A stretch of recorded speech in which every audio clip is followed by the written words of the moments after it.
Novice Rébus. Lors d'une séance publique, on met plusieurs personnes en état hypnotique, c'est vrai, et on donne des suggestions qu'on appelle post-hypnotiques. C'est une suggestion qui va se réaliser à la fin de la séance de sommeil, quoi, on va dire, hein, voilà, au réveil. Et ce jour-là, donc, la suggestion était toutes les suggestions que je vous donnerai vous paraîtront réalité. La suggestion à l'état de veille, donc, qui est faite à cette personne, c'est vos chaussures deviennent chaudes, très chaudes, vous n'allez pas pouvoir les supporter aux pieds, vous allez être obligé de les enlever. Et la personne, bien sûr, réagit et elle jette carrément une seule de ses chaussures, elle l'enlève du pied, quoi, voilà. Et donc, on lui demande pourquoi vous avez fait ça. Elle nous dit, mais c'est parce que ma chaussure est très chaude. Il a dit, mais l'autre, pourquoi vous ne l'avez pas retirée? Elle n'est pas chaude? Elle dit, oui, elle est chaude aussi. Mais pourquoi vous ne l'avez pas retirée? Elle dit, je ne l'ai pas retirée parce que j'ai un trou à ma chaussette. Donc, ce qui veut dire que, dans la mesure où elle ne l'aurait pas fait, à l'état de veille, là, elle nous l'a dit, hein, mais c'est quelque chose qu'elle ne pouvait pas réaliser puisque elle savait, dans sa tête, elle savait qu'elle avait un trou à la chaussette et qu'elle ne devait pas retirer cette chaussure en public. Elle ne l'a pas fait d'ailleurs. Novice Rébus. Voilà, j'ai aussi coopéré avec certains médecins, moi, surtout un anesthésiste d'ailleurs, de l'hôpital d'Aubagne à l'époque. Hein. Il doit être très vieux maintenant, mais c'est quelqu'un que j'avais formé d'ailleurs après qu'il ait vu l'expérience que nous avons réalisée ensemble. Et c'était sur une clinique de la banlieue marseillaise, où il y avait une personne qui devait subir une endoscopie, un monsieur d'un très grand âge, qui ne pouvait absolument pas supporter une anesthésie, donc on ne pouvait pas lui faire cette endoscopie sans problème. Donc il m'avait demandé si on pouvait intervenir dans ce cas-là, c'est que j'ai accepté bien sûr, et nous avons mis cette personne en état hypnotique. J'ai mis cette personne en état hypnotique, et on a pu lui faire son endoscopie sans problème, sans que la personne ait les réflexes qu'on appelle les réflexes glottiques. Et donc, on a pu faire son examen, voilà. Bon, ceci mis à part, il y avait aussi l'accompagnement des personnes en fin de vie, mais c'est un autre sujet. Novice Rébus. Après, il y avait aussi, toujours pour voir ce côté impact que peut avoir la parole sur l'être humain, même à l'état de veille. J'ai eu l'occasion de vivre, on va dire, une expérience un peu curieuse, on va dire, pour l'instant, quoi. À l'époque où je travaillais donc, dans un local de transport, j'ai entendu un bruit, un cri à l'extérieur. Donc, je suis allé voir, parce que c'était pas normal qu'on entende un cri de ce genre dans la rue. Hein. Je suis allé voir et il y avait un bonhomme qui était allongé par terre et qui se roulait de douleur parce que il se tenait le bras, donc je pense qu'il avait le bras cassé, quoi. Et en réalité, il était tombé du haut de la remorque, de sa semi-remorque. Hein. Il était en train de débâcher la remorque et il est tombé d'une hauteur de à peu près 3-4 mètres, 4 mètres, quoi. Et il s'est cassé le bras, quoi. Il se roulait de douleur. Alors, je me suis approché de lui. Alors, c'est vrai que, quelque part, j'ai mis peut-être ma main sur sa tête, etc. Est-ce que j'ai fait intervenir du magnétisme? Peut-être, je ne sais pas. Je veux pas être prétentieux, quelque part. Mais je lui ai surtout parlé. Et je lui ai surtout parlé en lui disant de garder son calme, de me fixer intensément dans les yeux, parce que ça, c'était très important, qui consacre toute son attention vers moi, quoi. Et donc, pendant qu'on appelait les secours, qu'il allait supporter la douleur, la souffrance, mais vraiment sans vraiment avoir mal, quoi, voilà. Et donc, je lui ai donné des suggestions à l'état de veille, mais avec la foi. C'est toujours ça ce que je fais intervenir, la foi dans ce que l'on dit. Et le bonhomme a eu tellement confiance dans ce que je lui disais que il souffrait moins puisqu'il criait plus, hein, bien sûr. Et j'ai attendu avec lui, en lui parlant constamment, j'ai attendu avec lui qu'il arrive les secours et qu'on le prenne en charge, etc. Voilà. Donc c'est un personnage que j'ai pas revu parce qu'il est peut-être resté en maladie pendant quelque temps, donc je l'ai pas revu. Mais je suis sûr que lui a gardé un souvenir de notre rencontre fortuite. Novice Rébus. J'ai eu l'occasion de travailler aussi avec un gynécologue sur Marseille. Et là, je conditionnais certaines femmes enceintes donc pour les préparer à l'accouchement. Pour l'accouchement sans douleur, quoi. Alors sans douleur, c'est vraiment sans douleur, quoi. Et les femmes qui pouvaient vivre pleinement leur accouchement dans la sérénité, quoi, je veux dire. Voilà. Et donc, dans la foulée, j'ai eu l'occasion de coopérer aussi avec des médecins sur la région de Montpellier.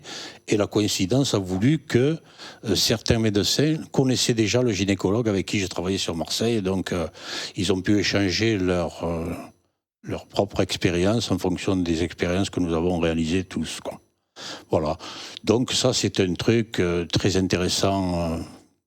Qui a peut-être pas été vraiment assez développé, on va dire, au milieu hospitalier, mais bon, c'est pas grave, il faut garder l'espoir. Moi, j'espère que certaines sages-femmes se sont intéressées de près à la question, comme c'était le cas à cette époque-là. Voilà. Novice Rébus. Oui, il y a un truc aussi, un truc curieux d'ailleurs que j'avais observé lors d'une conférence là.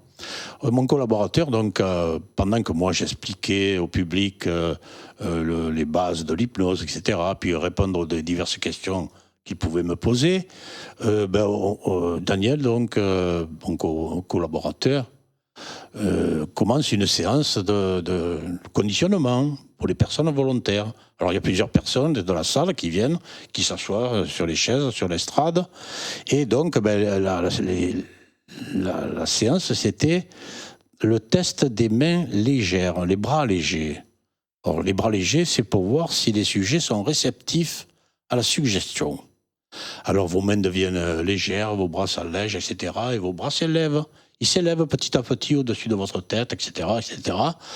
Et donc, une fois que les bras sont en l'air, et on peut constater, d'ailleurs, je vous ai fourni des photos, vous pourrez les utiliser, des photos où on voit ces personnes avec les mains en l'air. Parce que c'est un test de réceptivité, de suggestibilité. Et donc, Daniel a la malencontreuse idée de dire, maintenant que vos bras sont en l'air, vos mains tournent, et c'est ainsi font les petites marionnettes. Voilà, c'est une formule qu'on utilisait quand on était plus jeune, hein. C'était pour les enfants, quoi.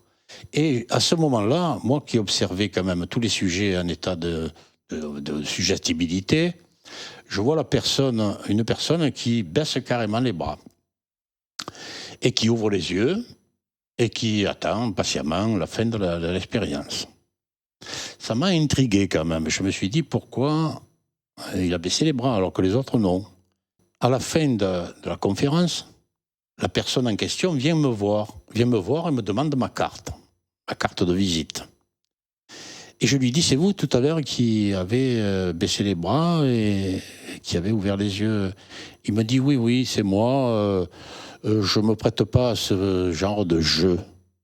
Ah, j'ai dit, c'est vrai que bon, c'était peut-être pas une idée lumineuse, mais bon, d'un air de dire, c'est pas moi le responsable, c'est mon collaborateur, quoi. Et il me donne sa carte, il m'a dit, si nous avons l'occasion de nous rencontrer, ça me ferait plaisir de parler avec vous. Il me donne sa carte, c'était le docteur Tartampion qui habitait le quartier, là, et qui était venu donc assister à la conférence. Donc à l'époque, le médecin était là, incognito, et il a voulu participer pour voir ce que ça donnait sur lui, hein, une expérience d'hypnose, quoi. C'est mal tombé parce que l'autre, il a donné une suggestion un peu de bêtise, on va dire. Novice Rébus. Et un anesthésiste qui est venu chez moi, d'ailleurs, il venait très régulièrement pour que je lui apprenne les rudiments de l'hypnose. Parce que ça l'intéressait, quoi. Et donc, il voulait en profiter pour aider, d'après ce qu'il me disait, hein, pour aider les gens qui avaient des problèmes pour les anesthésies, quoi. Voilà, il m'avait mis ça sur le plan médical, quoi. J'ai accepté de le former. Finalement, je peux vous le raconter. Je donnais des cours à l'époque d'hypnose, hein, pour faire découvrir l'hypnose dans une association là, sur le Prado à Marseille. Là. Et donc un jour, la présidente de l'association m'appelle en me disant il y a tel tout-bible, tel médecin, tel anesthésiste, etc., qui pratique l'hypnose et tout. Si tu veux venir, c'est tel jour, à telle heure, ok. J'ai dit très volontiers. Et bien sûr, je me rends à cette invitation. Et bien sûr, il y avait du monde. Et qui était l'hypnotiseur de service? Le fameux anesthésiste que j'avais formé, quoi. Voilà. Je l'avais formé, mais alors, une formation très particulière, parce que je lui avais fait bénéficier d'un conditionnement que j'avais réalisé pour lui sur une de ses amies qui était enceinte, et en lui donnant une suggestion qu'elle serait endormie par le fameux médecin, par une simple phrase. Et qui je vois en tant que sujet, la fameuse personne que j'avais conditionnée. Et lui, bien sûr, il ne m'avait pas reconnu à cette époque-là. Bon, je ne m'étais pas trop montré non plus. Et donc, je le vois endormir la personne sur un simple ordre tel que je lui avais appris. Hein. Et bien sûr, tout le monde admiratif, hein, des amis à lui, certainement, hein, du corps médical, quoi. Tout le monde admiratif de voir une personne s'endormir comme ça sur un simple ordre. Alors bon, c'est vrai que je me suis senti pas vexé, on va dire, parce que je m'en fous royalement, mais j'étais à deux doigts de le ridiculiser en reprenant la main sur la personne qui était hypnotisée. Parce que c'est moi qui l'avais conditionnée au départ, et j'aurais pu la réveiller et lui interdire de réagir aux suggestions de l'autre. Il ne mérite pas que je le flatte, mais il a quand même, on va dire, volé de ses propres ailes en oubliant d'où il détenait toutes ces informations et cette pratique. Novice Rébus. Oui, alors ça c'était dans les années 70, bien sûr, il ne faut pas l'oublier quand même. Eh bien, à l'époque, je donnais des petites réunions, on va dire, d'information. C'est là, se situait dans une salle de bar qui était fermée d'ailleurs, puisque une fois que les personnes que nous avions invitées étaient là, on tirait les rideaux et on faisait nos petites expériences. Et cette personne-là, en question, là, avait fait donc le test de la chute en arrière. Il était très bien parti en arrière, tout raide. Ouais, je veux dire, il était un très bon sujet, très réceptif. Mais bon, il n'avait pas envie, parce qu'il n'y croyait pas. Hein, il ne croyait pas aux séances d'hypnose, donc il ne voulait pas participer. Et donc, il est allé se rasseoir donc, parmi les autres personnes. Et donc, pendant que il y a une induction hypnotique qui se fait, je me rends compte que il réagit correctement à l'induction, quoi. C'est-à-dire qu'il a fermé les yeux, il se détend, il a les bras qui se lèvent parce que c'était les bras légers, etc. C'était une induction hypnotique, hein, voilà. Et à un moment, quand vous dormez, lui, je me rends compte qu'il dort. Donc, qu'est-ce qu'on fait? On s'approche de lui, on lui demande de se mettre debout, alors toujours en état hypnotique, hein. Il se met debout, il réagit à nos instructions. On le ramène vers le milieu de la salle, quoi, et on déclenche une catalepsie. La catalepsie, c'est une contracture des membres, des muscles, quoi, hein, des membres, et le corps paraît raide, comme on dit, raide comme une barre de fer. Alors ça, c'est la formule classique. Et raide comme une barre de fer, et donc la photo que vous avez mise là, sur comment on appelle, sur votre blog, là, ouais. Eh bien, c'est ce personnage, donc, qui est en état cataleptique, qu'on va poser entre deux chaises. Alors, vous n'avez pas vu le reste, puisque moi, j'en ai d'autres, hein, où on y monte dessus. D'ailleurs, je vous les ai peut-être envoyés déjà. Voilà, donc, une fois qu'on lui a fait voir, effectivement, qu'il était en catalepsie, on l'a fait asseoir, après le réveil, on l'a fait asseoir dans une autre chaise, il se demandait ce qui s'était passé, parce que lui, par contre, il pensait toujours ne pas avoir été endormi, quoi. Voilà. Novice Rébus. Je vais vous proposer une petite expérience qui va vous mettre, on va dire, devant le fait accompli. Vous allez prendre 2 mandarines, vous allez les disposer par exemple sur une étagère, dans votre bahut, là. Vous les mettez à une vingtaine de centimètres d'écart, hein, une d'un côté, une de l'autre. Et là, ces 2 mandarines-là, elles vont vous servir pour faire cette expérience. Alors, ce qu'il faudra faire, c'est que tous les jours, vous allez ouvrir votre placard, vous allez prendre une mandarine, et toujours la même. Par exemple, celle de gauche, tiens, voilà. Vous allez prendre celle de gauche, vous allez la mettre dans votre main, et vous allez la caresser doucement avec l'autre main, en vous disant qu'elle allait conserver son apparence, sa conception interne. Et tous les jours, vous lui direz que vous l'aimez, cette mandarine. Et le simple fait de dire que vous l'aimez, C'est là où il faut faire intervenir la foi dans les mots que vous allez utiliser. Et vous allez, au bout de quelques minutes, vous allez la reposer là où elle était. Tous les jours, vous allez revenir et la reprendre dans la main et recommencer la même procédure. Et ne vous occupez absolument pas de l'autre. Et vous allez remarquer qu'au bout de quelque temps, cette mandarine, elle va devenir un peu plus ferme. Mais vous allez continuer quand même, hein. Vous allez continuer et vous allez vous rendre compte qu'elle va conserver sa couleur, sa forme, hein, tous ces petits reliefs là. Moi, j'avais même fait une expérience un jour avec 2 mandarines, avec, vous savez, le petit pec, ou comme on dit à Marseille, là, avec la petite feuille. Eh bien, elles avaient toutes les deux le même pecco avec la petite feuille. Eh bien, une, au bout d'un certain temps, le pecco, il est tombé, et l'autre, il est resté vert. Et la mandarine est restée entière, normale, avec la même couleur. La Jeannet, moi, qui date d'ailleurs, je les ai montrées, on pourra peut-être les mettre en lien sur Internet. Elles datent de plus de 40 ans, quoi.